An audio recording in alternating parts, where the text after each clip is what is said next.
사도신경으로 우리의 신앙을 고백하겠습니다. 전능하사 천지를 만드신 하나님 아버지를 내가 믿사오며 그 외아들 우리 주 예수 그리스도를 믿사오니 이는 성령으로 잉태하사 동정녀 마리아에게 나시고 본디오 빌라도에게 고난을 받으사 십자가에 못 박혀 죽으시고 장사한 지 사흘 만에 죽은 자 가운데서 다시 살아나시며 하늘에 오르사 전능하신 하나님 우편에 앉아 계시다가 저리로서 산 자와 죽은 자를 심판하러 오시리라. 성령을 믿사오며 거룩한 공회와 성도가 서로 교통하는 것과 죄를 사하여 주시는 것과 몸이 다시 사는 것과 영원히 사는 것을 믿사옵나이다. 아멘. 찬송가 286장을 함께 찬송하겠습니다.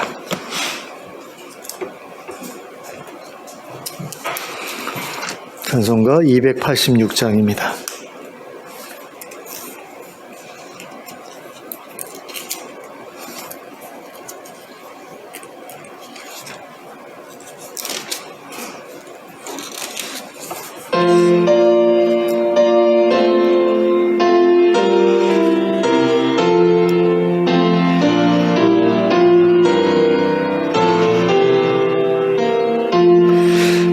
예수님 내 맘에 오사 날 붙들어 주시고 내 마음에 새 힘을 주사 늘 기쁘게 하소서. 사랑의 주 내 마음속에 찾아오사 내 모든 죄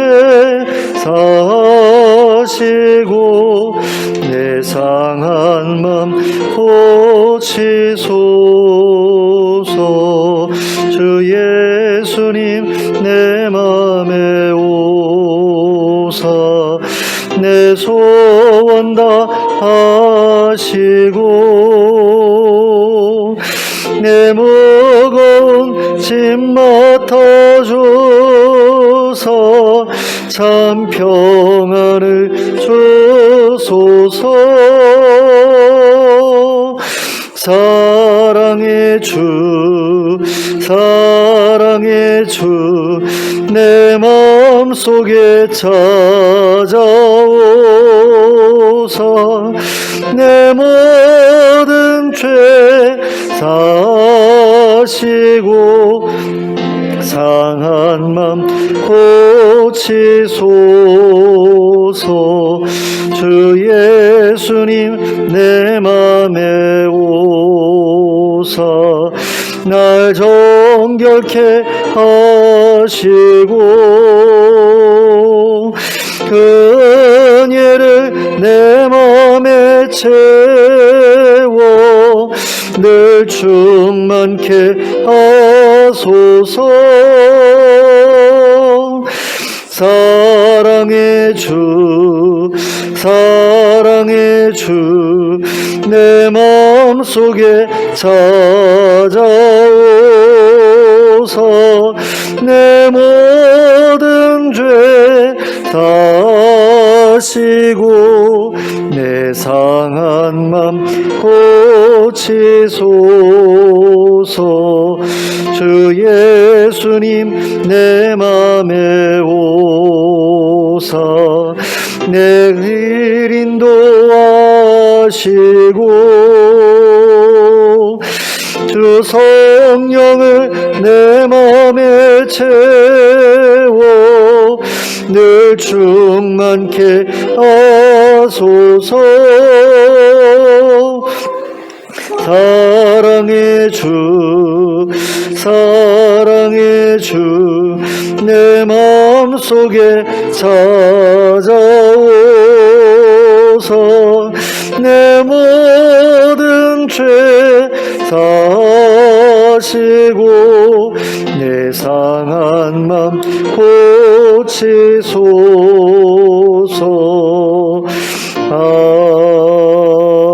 아멘. 찬송가 325장을 함께 찬송하겠습니다. 찬송가 325장입니다.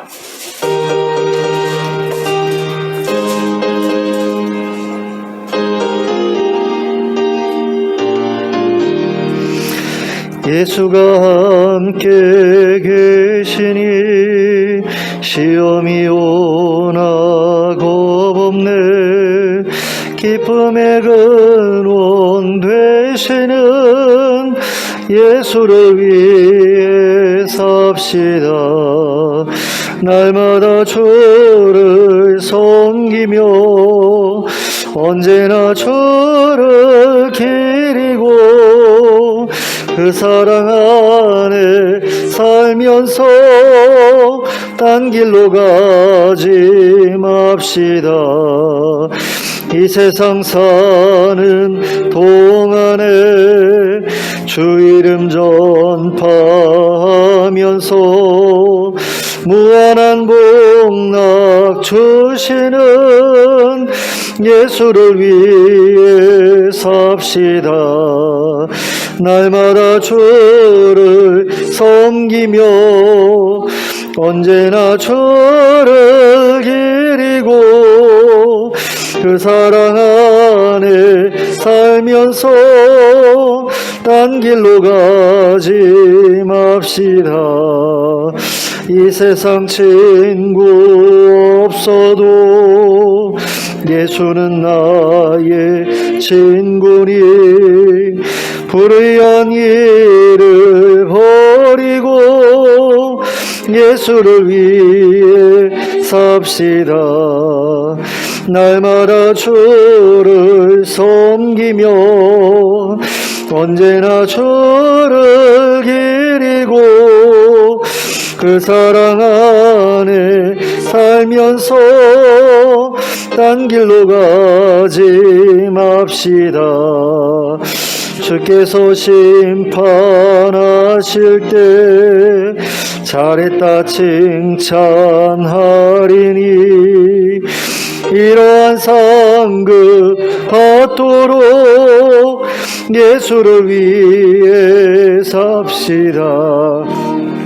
날마다 주를 섬기며 언제나 주를 기리고 그 사랑 안에 살면서 딴 길로 가지 맙시다. 아멘. 오늘 우리에게 주시는 하나님의 말씀은 누가복음 17장 20절부터 37절까지의 말씀입니다. 누가복음 17장 20절부터 37절까지의 말씀을 함께 합독하도록 하겠습니다. 시작.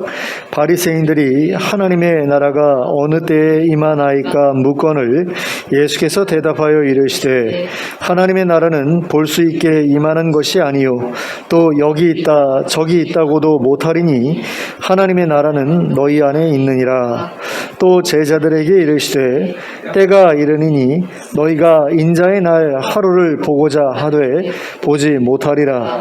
사람이 너희에게 말하되 보라 저기 있다 보라 여기 있다 하리라. 그러나 너희는 가지도 말고 따르지도 말라. 번개가 하늘 아래 이쪽에서 번쩍이어 하늘 아래 저쪽까지 비침같이 인자도 자기 날에 그러하리라.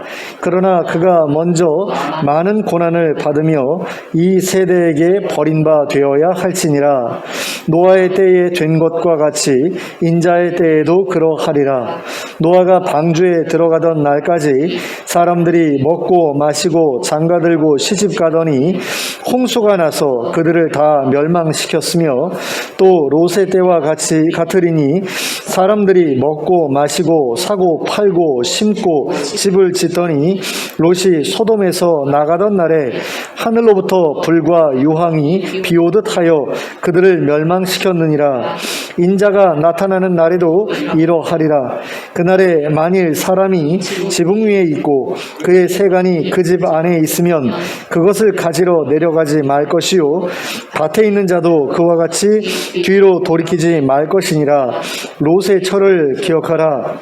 무릇 자기 목숨을 보전하고자 하는 자는 잃을 것이요 잃는 자는 살리리라. 내가 너희에게 이르노니 그 밤에 둘이 한자리에 누워 있음에 하나는 데려감을 얻고 하나는 버려둠을 당할 것이요 두 여자가 함께 맷돌을 갈고 있음에 하나는 데려감을 얻고 하나는 버려둠을 당할 것이니라. 그들이 대답하여 이르되 주여 어디오니이까? 이르시되 죽음 있는 곳에는 독수리가 모이느니라 하시니라. 아멘.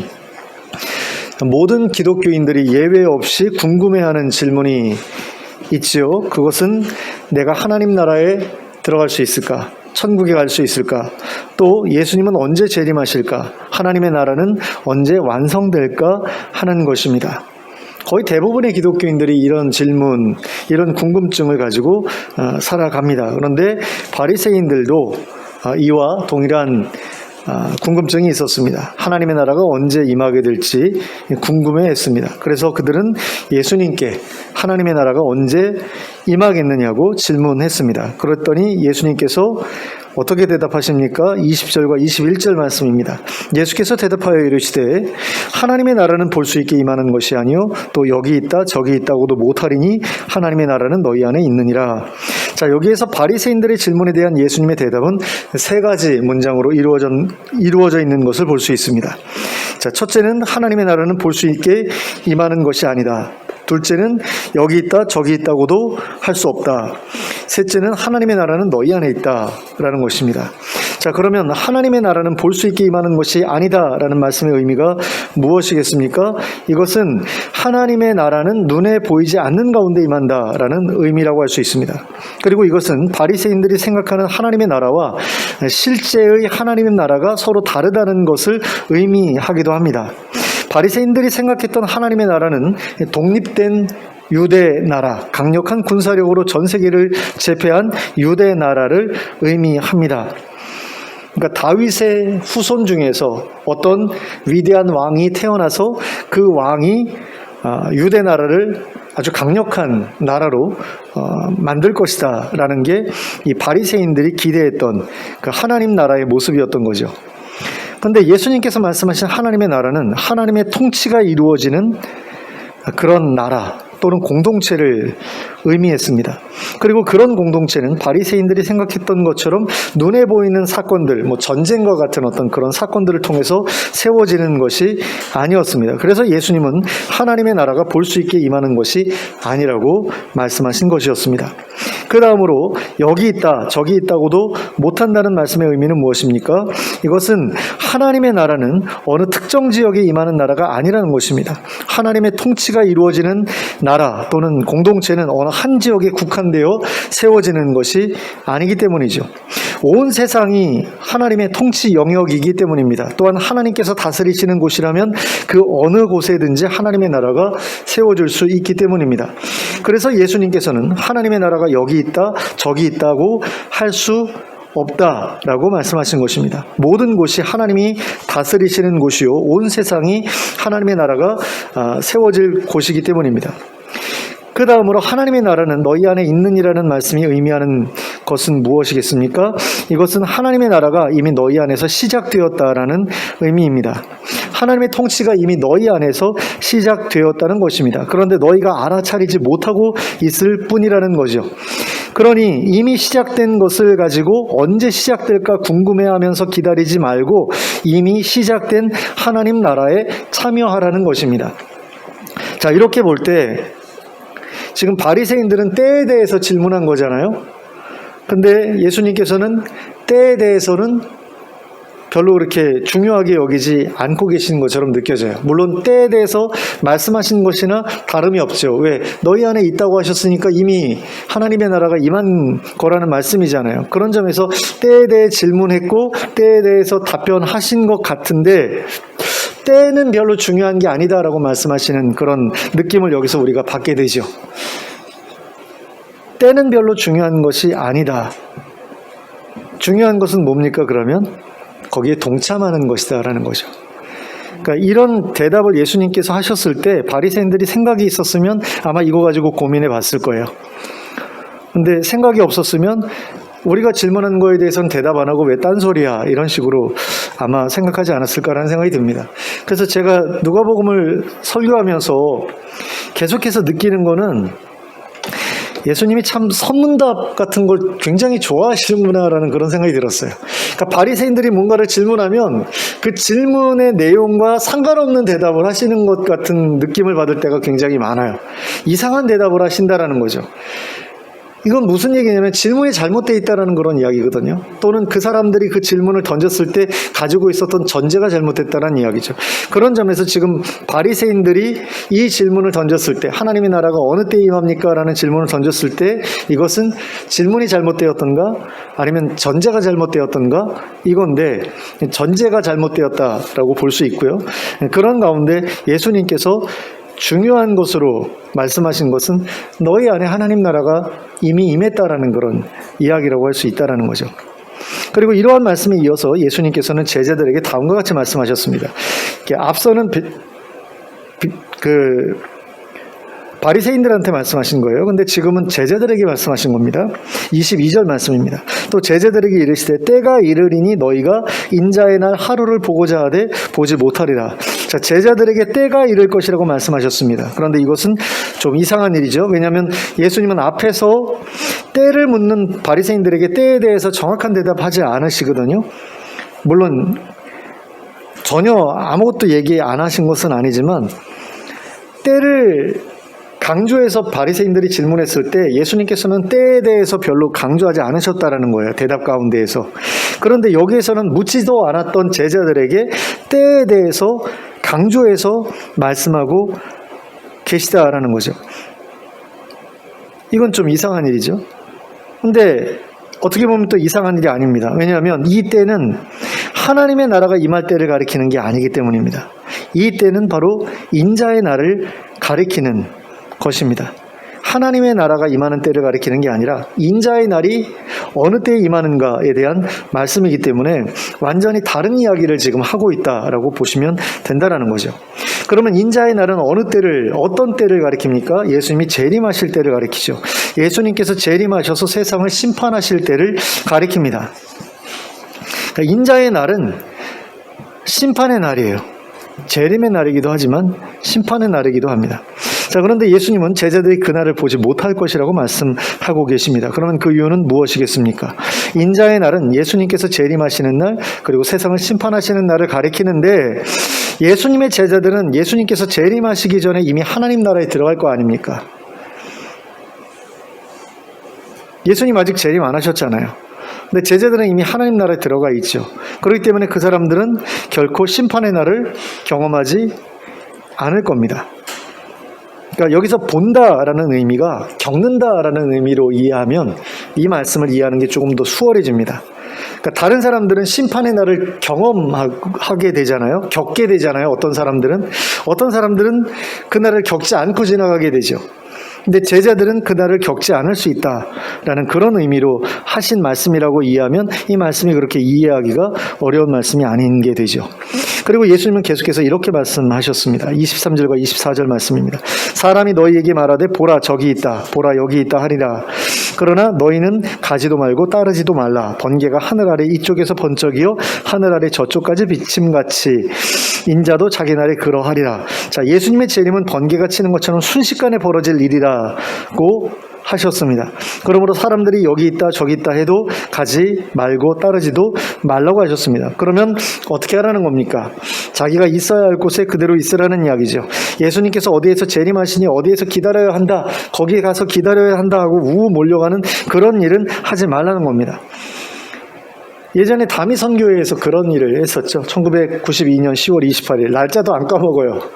너무나 시끄러웠던 사건이기 때문에 날짜도 까먹지 않습니다. 그날 예수님께서 재림하신다고 높은 곳에 흰옷 입고 높은 곳에 가서 아파트 옥상 같은 데 가서 기다리라고, 그리고 자기네들끼리 또 모여가지고 이제 기다리고 그랬는데 불발이 됐죠. 그러는 가운데 어마어마한 재산을 그 이장님 씨가 긁어 모았죠. 그래가지고 그거를 가지고 땅을 샀잖아요. 그래서 사기죄로 감옥에 간 겁니다. 만약에 땅을 안 샀으면 그 돈을 다 받아가지고 막 진짜로 어려운 사람들 막 도와주고 막 그래가지고 자기 손에 아무것도 안 쥐고 있었으면 사기죄가 성립이 안 됐을 거예요. 근데 그 돈을 받아가지고는 땅을 샀다라는 거죠. 그러면 예수님께서 오실 거란 얘기예요? 안 오실 거란 이야기예요? 안 오실 거라고 믿었다는 이야기예요. 자기는 땅을 사뒀으니까. 그래서 사기죄가 돼가지고 감옥에 간 겁니다. 만약에 안 사뒀으면 나도 그렇게 믿었다 이러면 끝나는 거잖아요. 근데 그 거짓이었죠. 그러니까 예수님께서 하라는 대로만 했어도 그런 일은 안 겪었을 텐데 많은 사람들이 거기에 속았던 것을 봅니다. 근데 그런 이단들이 한둘이 아니죠. 자기네들끼리 모여가지고 어느 곳에 모여가지고 거기서 이렇게 공동체 생활하면서 예수님 다시 오시길 기다리는데 모르겠어요. 그게 하나님께서 기뻐하실 만한 일인지 잘 모르겠습니다. 자, 그런데 예수님께서는 이어지는 말씀에서 이와 같은 인자의 날이 임하기에 앞서 어떤 특별한 일이 먼저 일어날 것이라고 말씀하셨습니다. 25절 말씀입니다. 그러나 그가 먼저 많은 고난을 받으며 이 세대에게 버림바 되어야 할지니라. 이것은 예수님께서 유대인들에게 버림을 받고 많은 고난을 겪고 십자가에서 죽으실 것을 말씀하신 거죠. 이와 같은 일이 있을 것이기 때문에 예수님께서 두 번째로 오시는 일이 필요하게 된다라는 것을 여기서 말씀하신 것이라고 할 수 있습니다. 그러니까 초림 때 버림을 받고 그래서 이제 재림하실 때 심판과 함께 임하시게 되는 거죠. 초림 없이 그냥 심판을 하시기 위해서 오셨다. 초림에 심판하기 위해서 오셨다. 그러면 많은 사람들이 구원받지 못했을 거예요. 그런데 자기 백성들 구원하시기 위해 첫 번째로 오신 다음에 그 다음에 심판하시기 위해서 오셨기 때문에 많은 사람들이 구원을 받을 수 있게 된 거죠. 자, 그리고 그 다음으로는 인자의 때가 노아의 때나 롯의 때와 별반 다르지 않을 것이라고 말씀하시는 것을 볼 수 있습니다. 26절과 27절을 먼저 보시겠습니다. 노아의 때에 된 것과 같이 인자의 때에도 그러하리라. 노아가 방주에 들어가는 날까지 사람들이 먹고 마시고 장가들고 시집가더니 홍수가 나서 그들을 다 멸망시켰으며, 자, 노아가 방주에 들어가던 날까지 사람들은 먹고 마시고 장가들고 시집을 갔다라는 겁니다. 대홍수가 일어날 때까지 아무런 대비도 하지 않고 일상적인 생활을 이어갔다라는 겁니다. 심판에 대한 대비가 전혀 없었다라는 그런 말씀이죠. 그 다음으로 28절과 29절입니다. 또 롯의 때와 같으리니 사람들이 먹고 마시고 사고 팔고 심고 집을 짓더니 롯이 소돔에서 나가던 날에 하늘로부터 불과 유황이 비오듯 하여 그들을 멸망시켰느니라. 자, 롯이 소돔에서 나가던 날까지도 사람들은 먹고 마시고 사고 팔고 심고 집을 짓는 일을 했다. 일상적인 생활을 그대로 했다라는 거죠. 하늘에서 불과 유황이 쏟아질 때까지 아무런 대비도 없었다라는 겁니다. 그런데 30절을 보시면 인자가 나타나는 날에도 라고 말씀하고 있는 것을 볼 수 있습니다. 대부분의 사람들이 심판에 대한 대비가 전혀 되어 있지 않는 가운데 일상생활을 영위하다가 심판을 만나게 되리라는 그런 이야기입니다. 그러면 과연 어떻게 해야 그러한 심판을 피할 수가 있겠습니까? 예수님께서는 이렇게 말씀하셨습니다. 31절부터 33절까지의 말씀입니다. 그날에 만일 사람이 지붕 위에 있고 그의 세간이 그 집 안에 있으면 그것을 가지러 내려가지 말 것이요 밭에 있는 자도 그와 같이 뒤로 돌이키지 말 것이니라. 롯의 철을 기억하라. 무릇 자기 목숨을 보존하고자 하는 자는 잃을 것이요 잃는 자는 살리리라. 자, 이 말씀은 심판이 시작되는 것을 보면 곧바로 도망치라는 말씀이죠. 31절 말씀을 보면 심판이 시작되는 것을 보면 재물 챙기기 위해서 돌이키지 말고 그냥 곧바로 도망치라는 거예요. 근데 이 말씀은 조금 이상하게 느껴집니다. 왜냐하면 인자의 날은 번개가 치는 것처럼 순식간에 임하게 된다라고 말씀하셨잖아요. 근데 어떻게 그 순간에 또 번개가 내려치는 것 같은 그 순간에 도망칠 수 있는 여유가 있을 수 있겠어요?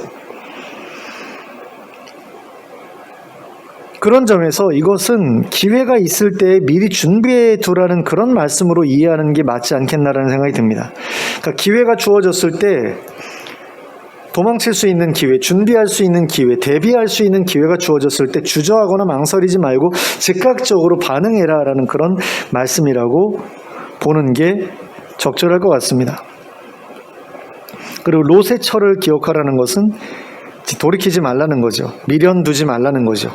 그러니까 내가 구원을 얻을 수 있는 그 길을 가는 데 있어서 다시 돌이켜서 회개하지 말라는 겁니다. 이전의 그런 삶의 모습으로 돌아가지 말라는 겁니다.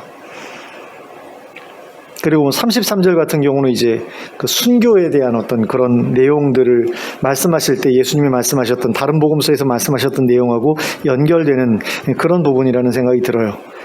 그러니까 자기 목숨을 구원하기 위해서 스스로 발버둥 치면 잃게 되겠지만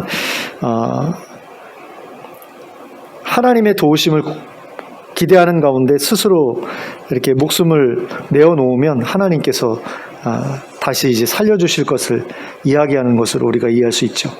자, 그리고 그 다음으로는 다음과 같이 말씀하십니다. 34절과 35절 말씀입니다. 내가 너희에게 이르노니 그 밤에 둘이 한 자리에 누워 있음에 하나는 데려감을 얻고 하나는 버려둠을 당할 것이요 두 여자가 함께 맷돌을 갈고 있으며 하나는 데려감을 얻고 하나는 버려둠을 당할 것이니라. 자, 그 밤에라는 말씀이 있는데요. 그 밤에 데려가는 자와 버려두는 자가 나뉘어질 것이라고 말씀하고 있는데 왜 밤이라고 말씀하셨을까? 하나님의 심판이 밤에 이루어진다는 말씀일까? 그건 아닌 것 같아요. 이건 그냥 상징적인 표현이라는 생각이 듭니다. 그러니까 6월절 심판이 밤에 이루어지잖아요. 이집트의 장자들이 다 밤에 죽지 않습니까? 죽음의 천사가 돌아다니면서 다 장자들만 죽이잖아요. 근데 그게 밤에 이루어지지 않았습니까? 그래서 이 밤이라는 표현은 심판의 날을 가리키는 것으로 상징적인 표현이라고 그렇게 생각하면 될 것 같고요. 그 다음에 이제 어떤 사람들은 데려가고 어떤 사람들은 버려뒀다라는 이야기가 나오는데 많은 사람들이 이 말씀을 휴거에 대한 말씀이라고 이해를 합니다. 그래서 데려감을 얻는 자는 구원받는 자, 버려둠을 당하는 자는 구원받지 못하는 자를 의미하는 것으로 이해합니다. 그런데 이 휴거라는 그런 개념은요, 많은 교단에서 반대하는 개념이에요. 장로교에서는 휴거를 인정하지 않습니다. 감리교에서도 인정하지 않는 걸로 알고 있고요. 침례교도 인정하지 않는 걸로 알고 있고 성결교 두 개가 있죠. 기성이 있고 예성이 있는데 그 둘 중에 한 군데에서만 휴거를 인정한다라고 제가 들었던 기억이 있어요. 그러니까 휴거라는 것을 내가 어느 교단에 소속됐는지도 모르는 가운데 휴거가 있을 것 같아 라고 믿는 사람들도 많이 있는데 교단의 어떤 그 공식적인 어떤 입장을 보면 휴거를 인정하는 그런 교단은 많지 않습니다. 이건 세대주의 이런 식으로 이제 이야기하면서 부정하는 그런 교단들이 굉장히 많고 그런 부분에서 이제 그 휴거로 이해를 하면 곤란하거든요. 그래서 이것을 반대로 생각하는 그런 경우도 있습니다. 그러니까 뭐냐면 데려감을 얻는 자는 포로로 끌려가는 것을 가리키고 버려둠을 당하는 자는 포로로 붙잡히지 않은 자를 가리킨다. 이렇게 해석하는 분들도 있어요. 그러니까 바벨론 유수를 한번 생각해 보면 전쟁이 벌어져서 수많은 사람들이 포로로 끌려갔잖아요. 근데 포로로 끌려간 사람들이 있고 남겨진 사람들이 있을 때 남겨진 사람들이 포로로 끌려간 사람들보다는 더 나은 상황인 거죠.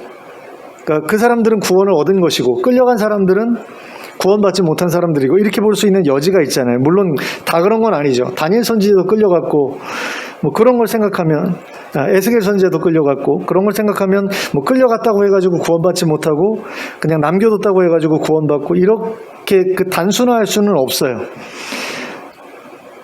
근데 단순하게 보면 또 그렇게 볼 수도 있는 거죠. 그러니까 로마가 나중에 이제 AD 70년에 침공을 하잖아요. 그래가지고 예루살렘을 완전히 그냥 다 황폐하게 만드는데 그렇게 전쟁이 벌어졌을 때 끌려가는 사람과 남겨진 사람을 생각하면 끌려가는 사람들은 좀 불쌍한 사람이고 남겨진 사람들은 좀 그나마 다행인 사람들이잖아요. 이런 식으로도 생각할 수 있다라는 거죠.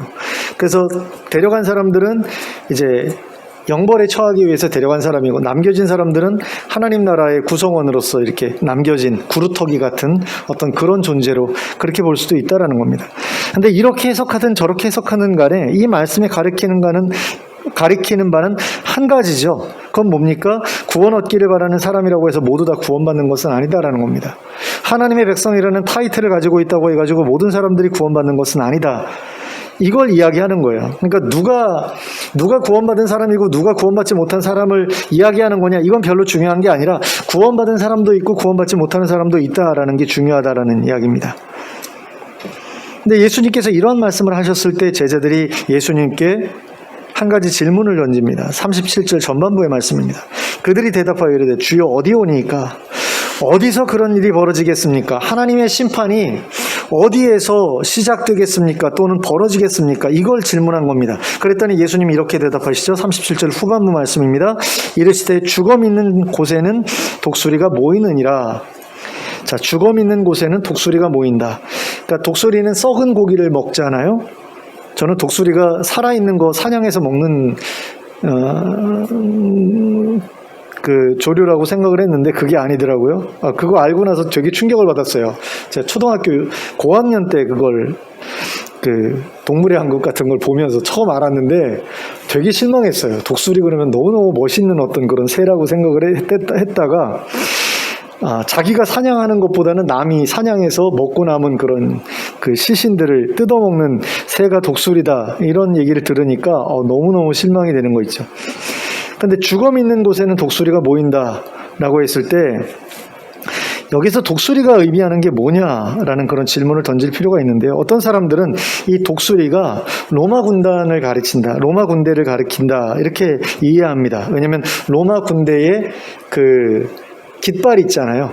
그 군단 기가 독수리로 되어 있대요. 독수리를 그려놓은 그 깃발을 로마 군단에서 사용했는데 바로 이것을 가리킨다라는 거죠. 그래서 로마 군단을 통해 예루살렘을 하나님께서 심판하실 거잖아요.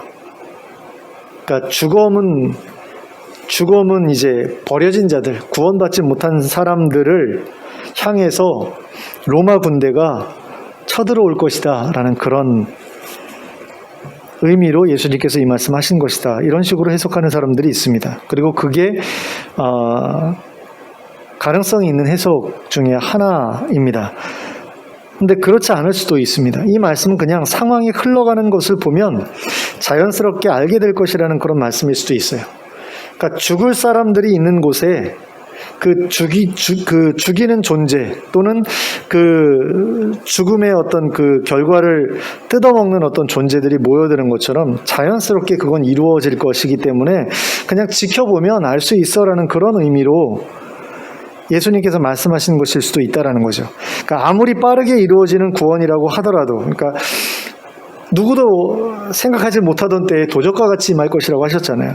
하늘에서 번개가 치는 것처럼 순식간에 그 인자의 임하심과 심판이 시작될 것이라고 하셨잖아요. 그런데 그렇게 급작스럽게 이루어지는 심판이라고 해도 구원 얻을 사람들은 미리 그 징조를 알아채고 준비할 수 있을 것이다 라는 말씀이라고 볼 수 있다라는 거죠. 31절 말씀에서도 그렇게 일이 벌어지는 것을 보면 도망치라고 하잖아요. 그것과 연결지어서 생각하면 조금 이해하기가 쉽지 않겠나라는 생각이 듭니다. 그러니까 31절과 37절을 서로 연결해서 보면 아무리 급작스럽게 이루어지는 심판이라고 하더라도 구원 얻을 자들에게는 미리 그 징조를 알려주시고 그래서 스스로 준비할 수 있도록, 미리 준비할 수 있도록 그렇게 해주실 것이라는 그런 의미. 그러니까 노아의 홍수 때에도 그 홍수가 임하기 전에 노아에게 미리 준비할 수 있도록 해주시잖아요. 그런 어떤 것이 가능한, 그러니까 롯의 그 심판 때도 마찬가지, 소돔과 고모라의 심판 때도 롯에게 미리 피할 수 있게 해주신 것과 같은 어떤 그런 것들을 이렇게 허락하실 것이기 때문에 자연스럽게 알게 될 것이다 라고 말씀하신 것으로 그렇게 이해할 수도 있다라는 거죠.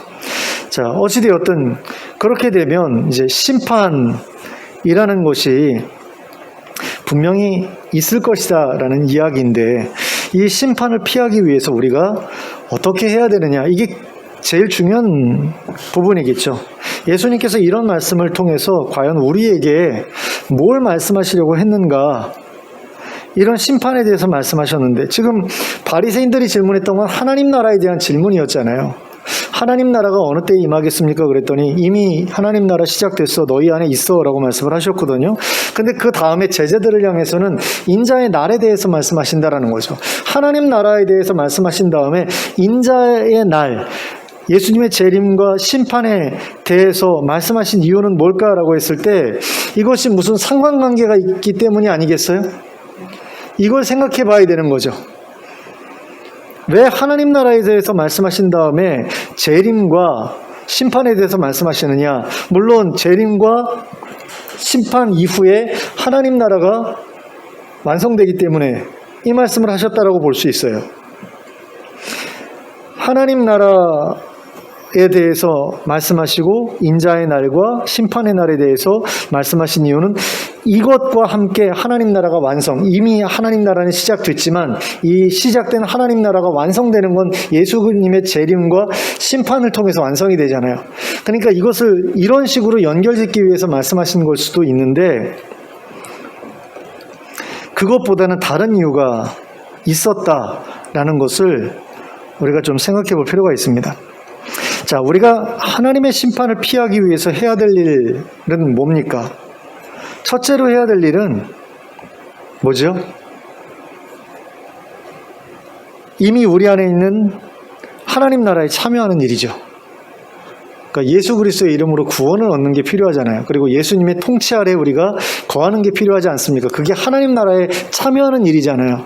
그러니까 구원 얻는 게 필요한 거죠. 그러니까 심판에 앞서서 우리가 해야 될 일은 구원 얻는 건데 그 구원 얻는 것이 하나님 나라에 참여하는 일이다라는 겁니다. 그래서 예수님께서 심판에 대해서 뒤에서 말씀하셨는데 그 심판을 피하기 위한 가장 중요한 그런 그 준비가 바로 바리새인들과의 대화에 등장했던 그 하나님 나라, 너희 안에 있는 하나님 나라에 그 참여하는 그런 일이다라는 거죠. 그게 바로 인자의 날에 하나님의 심판을 피할 수 있는, 하나님의 진노에서 벗어날 수 있는 가장 중요한 준비 가운데 하나라는 겁니다.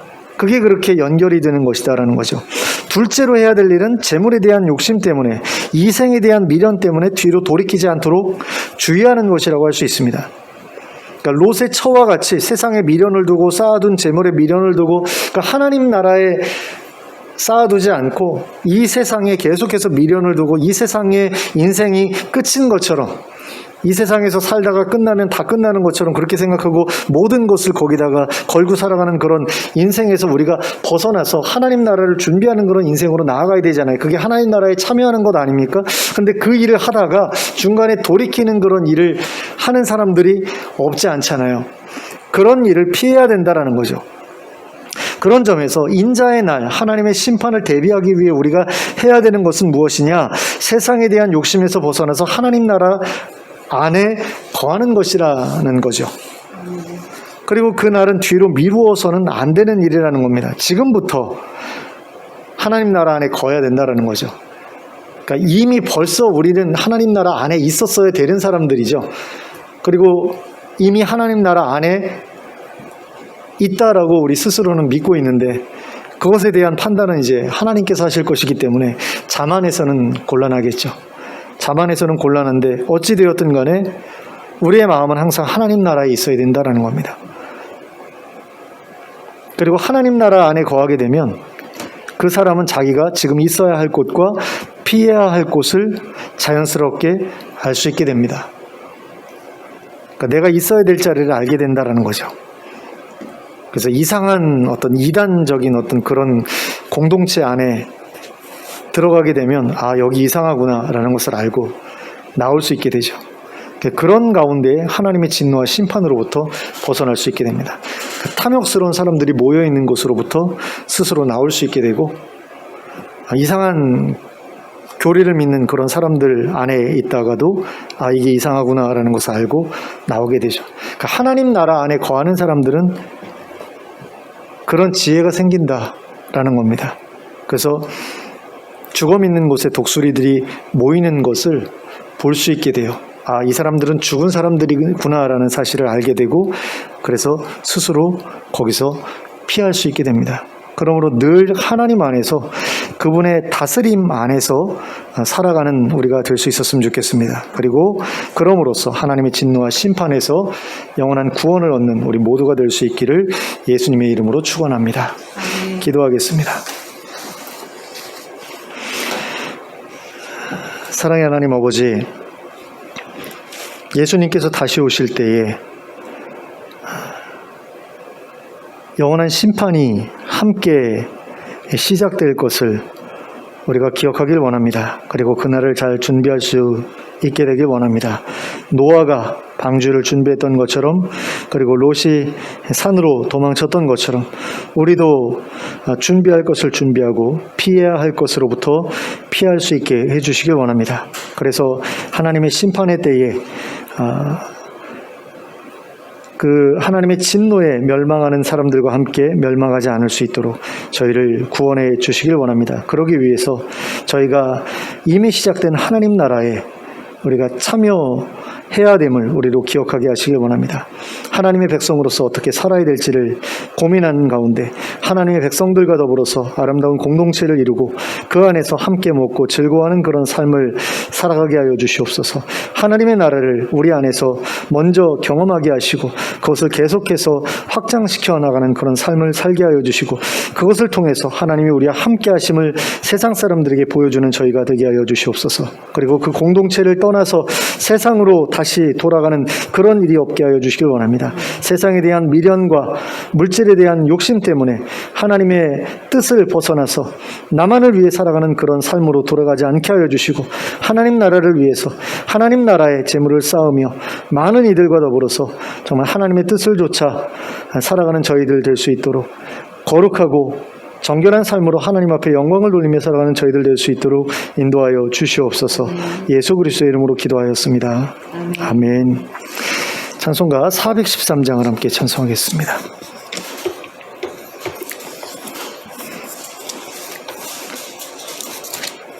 찬송가 413장입니다.